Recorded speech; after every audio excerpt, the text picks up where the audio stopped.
That August evening in 1962 in Johannesburg, the prison cell doors closed behind Nelson Mandela's back, and a trial began that would last 27 years. But the worst betrayal waiting for him wasn't behind bars, but at home, where his young, beautiful wife was gradually transforming into someone completely different. When he finally got out in 1990, the world saw a triumphant picture of reunion. What happened next shocked even those who knew them best. Before diving into this dramatic story of love and betrayal, we need to talk about the woman who came before Winnie.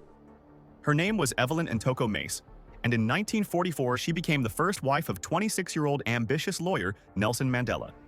Evelyn was a trained nurse, a modest and religious woman who dreamed of a quiet family life. They raised 4 children, but with each year the chasm between them deepened. Nelson increasingly immersed himself in politics, disappearing to secret ANC meetings, risking his life for the fight against apartheid. Evelyn wanted a husband at home, not a hero on the barricades. In 1958, their marriage fell apart, leaving Nelson alone and ready for a new love. And then he saw her. Winnie Mandela burst into his life like an explosion of energy and passion. It was 1957, he was 39, she was only 21. She had just moved to Johannesburg, a young social worker with blazing eyes and unwavering faith in justice. The first meeting happened at a political rally, and Nelson couldn't take his eyes off her. Winnie was completely different from Evelyn. She wasn't afraid of politics, on the contrary, she lived for it. She didn't ask him to stay home, she wanted to fight alongside him. Their courtship was like a spy novel. Secret meetings in cafes, letters passed through intermediaries, quick kisses before separating again to avoid attracting the apartheid police's attention. Nelson was already a well-known figure in the ANC, constantly under surveillance. But the risk only intensified their feelings. Winnie admired his principles, his willingness to sacrifice everything for freedom. Nelson saw in her a rare combination of beauty, intelligence, and courage. Their first date lasted only a few hours, but Nelson already knew he wanted to marry this woman. He told friends that Winnie was like a fire he couldn't extinguish within himself. She would come to his legal consultations supposedly for advice, but really just to see him. They talked about politics, about the future of South Africa, about dreams that seemed impossible. In one of his first letters, Nelson wrote to her that she was the woman for whom he was ready to change the world. In 1958, they got married in a traditional ceremony in Soto. The wedding was a celebration of hope amidst the darkness of apartheid.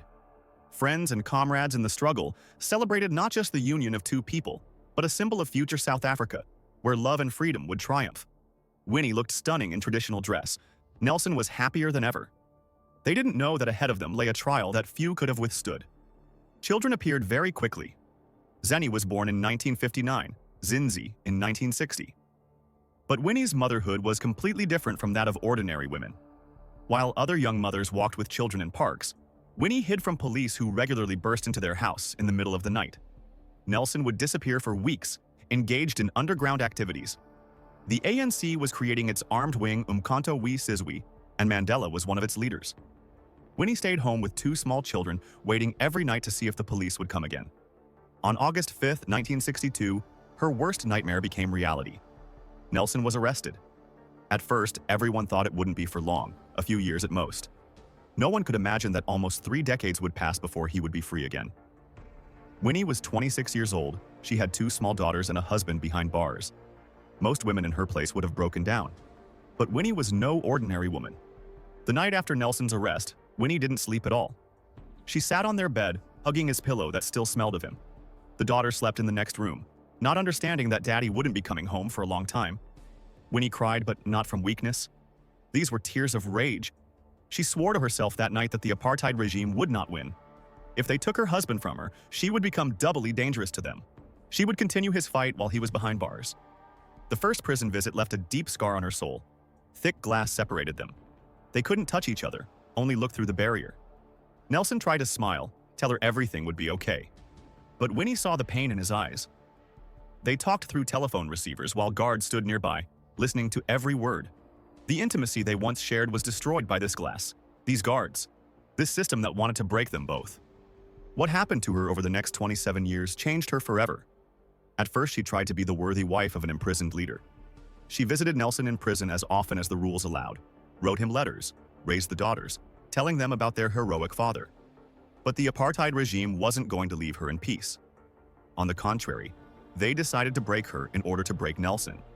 The arrests began almost immediately. They would take her in the middle of the night, hold her in cells for days, interrogate her for hours. They threatened her, tortured her psychologically. Once in 1969, they kept her in solitary confinement for more than a year.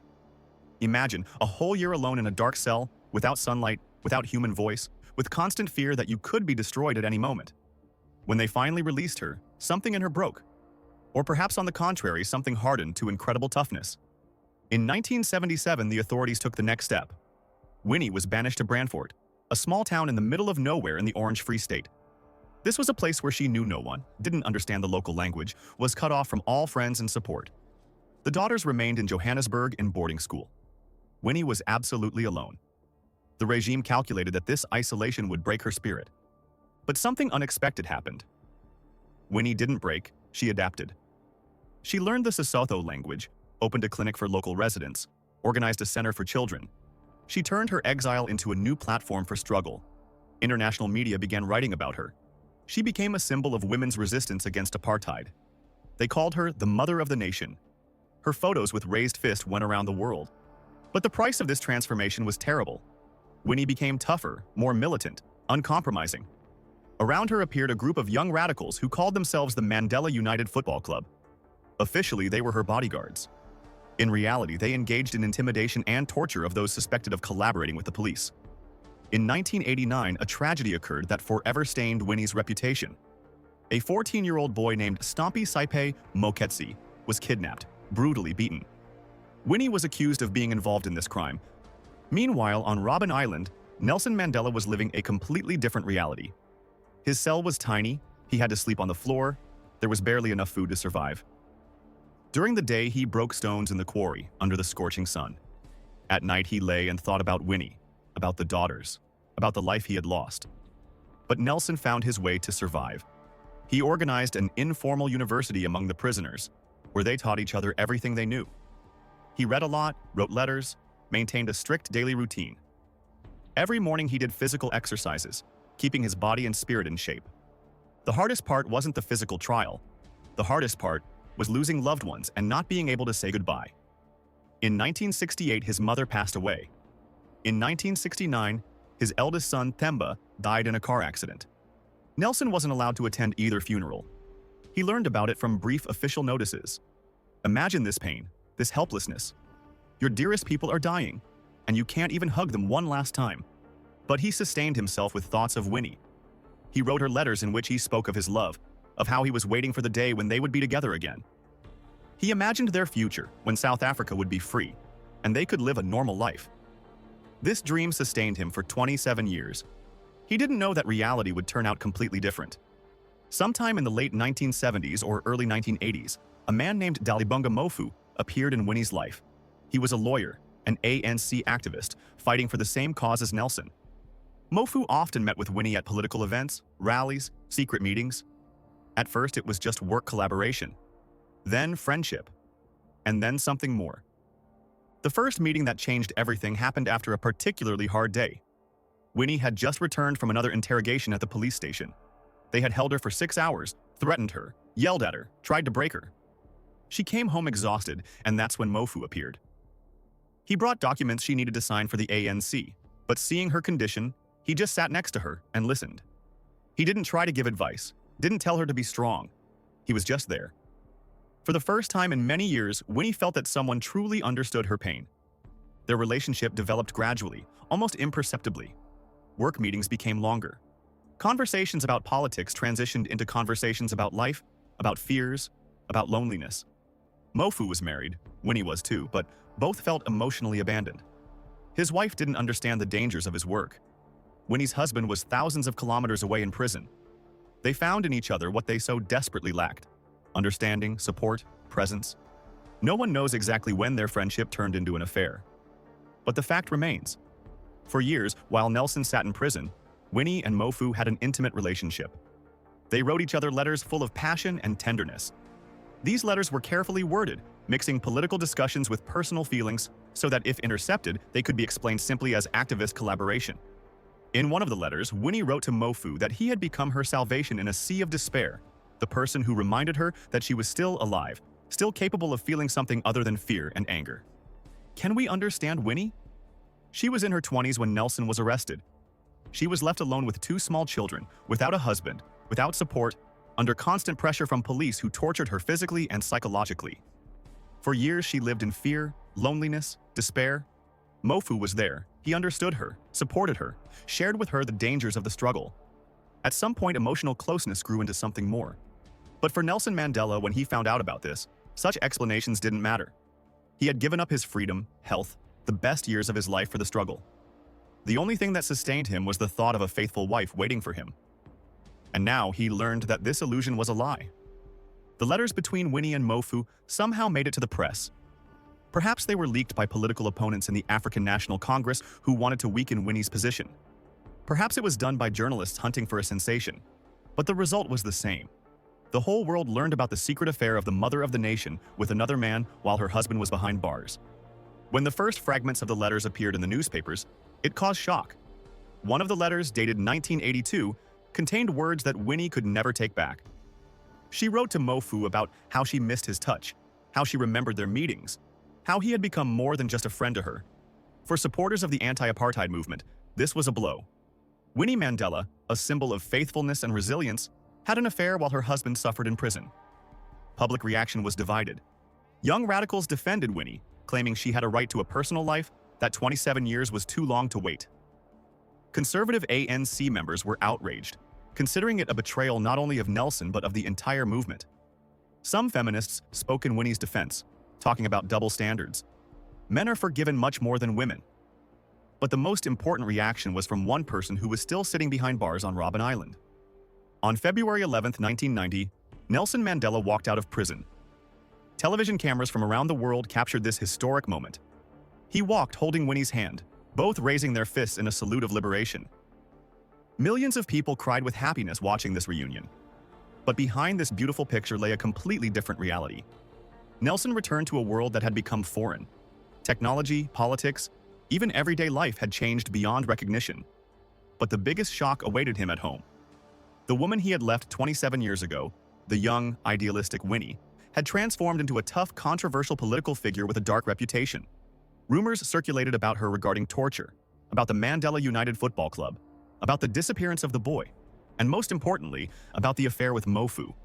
The first night at home was the hardest. They lay in the same bed, but between them was a chasm wider than an ocean. Nelson couldn't fall asleep. He stared at the ceiling and thought about all those nights in his prison cell when he imagined this reunion. In his fantasies, everything was different. They would embrace, tell each other about everything that happened, gradually restore intimacy. Reality was completely different. Winnie lay with her back to him, and he didn't know if she was sleeping or just pretending. The next morning, they tried to act normal. Breakfast, conversations about the daughters, about the political situation. Everything was polite, civilized, absolutely artificial. Nelson felt like he was talking to a stranger wearing his wife's face. Winnie felt as if she was on stage, playing a role for an audience that wasn't there. The conversation about the affair happened a week after his release.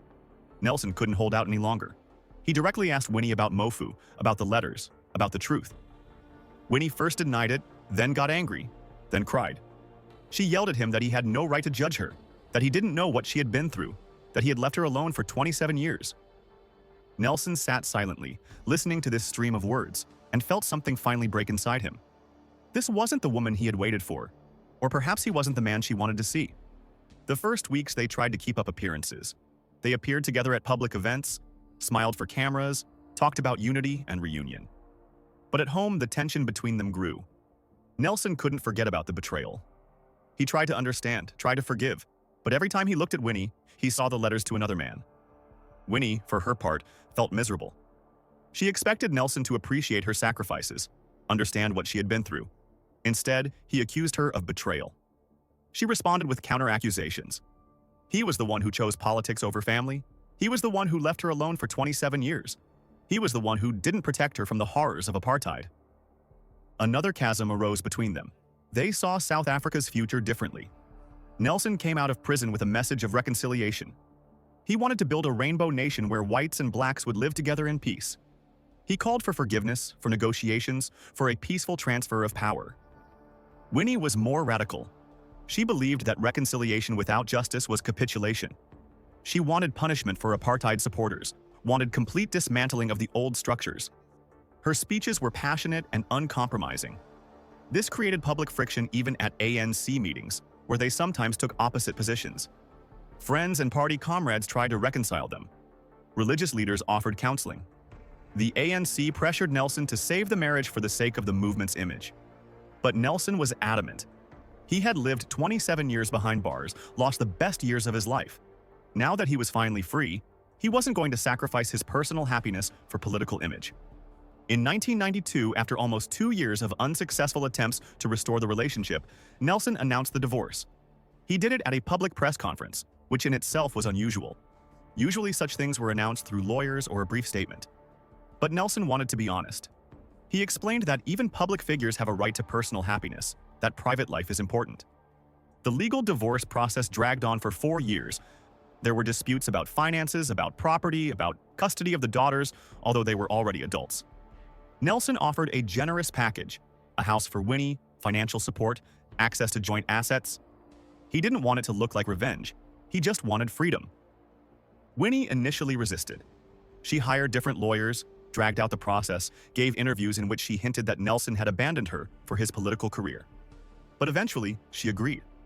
On March 19, 1996, their divorce was officially finalized. A marriage that had begun with such love and hope ended in a courtroom. The daughters suffered the most. Zini and Zinzi loved both parents and were torn by this divorce. Zini, the older and more restrained one, tried to maintain relationships with both, to be a mediator. Zinzi, the younger and more passionate one, initially took her mother's side, accusing her father of cruelty. Both daughters spoke publicly about the pain their parents' divorce caused them. They felt they had lost their father twice, first through 27 years of imprisonment and then through divorce. Family gatherings became tense and awkward, especially if both parents were present. After the divorce, Nelson didn't plan to marry again. In his 70s, he believed that his time for personal happiness had passed. But fate decided otherwise. He met Graça Machel, the widow of Mozambique's president, who herself was an outstanding figure, a fighter for children's rights, an international activist. Their relationship developed gradually and naturally. First there was friendship, then mutual respect, and then love. Graça was patient and understanding. She didn't demand the impossible from Nelson, wasn't jealous of his past, didn't try to compete with Winnie's image. She was just there, supported him, gave him what he had been deprived of for so long: peace, comfort, understanding. They married on July 18, 1998, on Nelson's 80th birthday.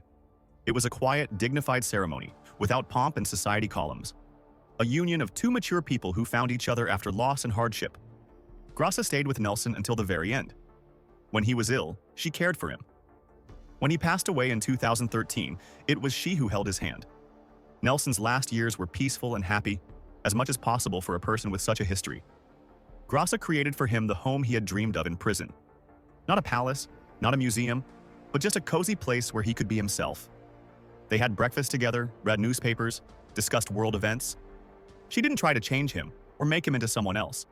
She accepted him as he was, a hero to the world, but an ordinary tired person at home. Graça also helped Nelson reconcile with his daughters. After the divorce from Winnie, relations with Zini and Zinzi were tense. The girls felt torn between their parents, often choosing their mother's side.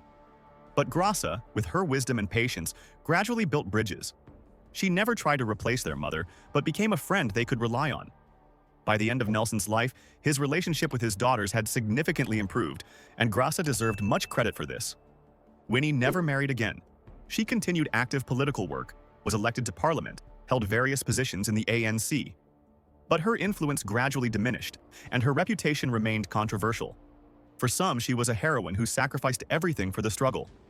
For others, a tragic figure who lost her moral compass. In the last years of her life, Winnie often gave interviews in which she tried to explain her vision of events. She talked about how history is written by the victors, and that her version of the struggle was forgotten for the sake of a beautiful story about reconciliation. She didn't repent for her actions, didn't ask forgiveness for her harshness. Winnie believed that it was women like her who paid the highest price for freedom, but their sacrifices were forgotten. Once a journalist asked her if she regretted the affair with Mofu. Winnie was silent for a long time, looking somewhere aside, and then replied, "I regret that the world found out about it. But I don't regret that in the darkest hours of my life there was a person who reminded me that I was still alive, still capable of feeling something other than pain." This answer caused a new wave of criticism. But Winnie no longer cared what people thought of her. Her relationship with Nelson after the divorce was formally polite but cold. They met at family celebrations, at political events, always keeping their distance. Nelson never publicly spoke badly about Winnie, but he didn't defend her when others criticized her either. Winnie, for her part, sometimes made caustic comments about his choice of Graça, hinting that he had chosen the easier path, a softer woman who didn't remind him of hard times. When Nelson passed away, Winnie was at the funeral, but not as a widow, but as an ex-wife, as part of history. It was a symbolic moment. The woman who once stood beside him as an equal was now pushed to the sidelines. Winnie died in 2018 at the age of 81. Thousands of people came to pay their respects, but debates about her legacy continue to this day. The day of Nelson Mandela's funeral, December 5, 2013, became a day when the whole world stood still. Leaders from all countries flew to South Africa to pay tribute to the man who changed the course of history. The stadium in Johannesburg was packed. Rain poured down like from a bucket, but tens of thousands of people stood in the downpour, not wanting to leave. In the VIP stands sat presidents, kings, prime ministers, and somewhere to the side, not in the place of honor, sat Winnie Mandela. Cameras occasionally caught her face in the crowd. She sat with a stone expression, didn't cry, showed no emotion. Next to her were daughters Zini and Zinzi, grandchildren. But the main place on the stand was occupied by Graça Machel, the official widow. It was she who sat in the front row. It was to her that world leaders expressed condolences. Winnie watched this and probably thought about the irony of fate. She had given the best years of her life waiting for this man, fought for him when he was behind bars, and now even at his funeral she was just a guest from the past. After the official ceremony at the stadium, a private funeral took place in Nelson's native village, Kunu. Right there, among the hills of the Eastern Cape, where he was born, they laid him in the ground. Graça stood by the grave, holding Nelson's daughter's hands. Winnie stood a bit apart, but when it was time to throw earth on the coffin, she approached. Her eyes met Graça's for a moment. In that look was a whole story. Rivalry, pain, recognition, perhaps even some strange solidarity between two women who loved one man. 5 years later, on April 2, 2018, Winnie also passed away. She was 81, and in recent years, she had been ill. The news caused controversial reactions throughout South Africa. The younger generation who grew up after apartheid knew about her mainly scandalous stories. But the older generation, those who lived under apartheid, remembered a different Winnie, a brave woman who challenged the system when all other leaders were in prisons. Her funeral became a political event. Thousands of people in red shirts of the Economic Freedom Fighters Party filled the streets. They chanted her name, called her a heroine, mother of the revolution. But there were others, relatives of Stompie Saipe, that 14-year-old boy who was destroyed by people from her circle. They stood silently with posters, reminding everyone that Winnie was not only a heroine, but also a person whose actions led to tragedies. Zini and Zinzi organized a funeral that they believed their mother deserved. It was a large public ceremony at Orlando Stadium in Soweto. Politicians, activists, ordinary people spoke, telling how Winnie helped them during apartheid times. Some cried, remembering her courage. Others spoke of her sacrifices. But everyone agreed on one thing. Winnie Mandela was a complex, controversial, but unforgettable figure in South African history,